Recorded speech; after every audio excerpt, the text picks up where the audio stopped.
माधवगो उत्थानेन प्रमादेन संयमेन दमेन च दीपंकरियात मेधावी यंगवो नाभिकीरती.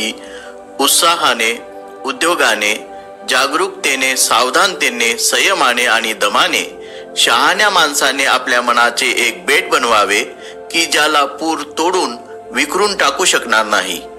अर्थक था. चूलपंथक नावाच्या एका भिक्षूला 4 महिने प्रयत्न करूनही 4 ओळींचे एक कडवे मुखोद्गत करता आले नाही. तेव्हा त्याच्या भिक्षू असलेल्या भावाने त्याला संघ सोडून जाण्याची आज्ञा केली. पण तसे करण्यास तो कबूल होईना.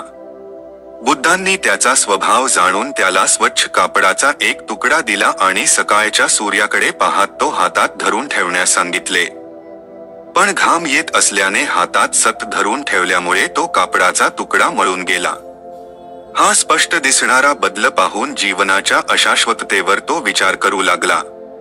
अशा तऱ्हेने तो ध्यान करू लागला आणि त्याने अरहंतपद प्राप्त केले.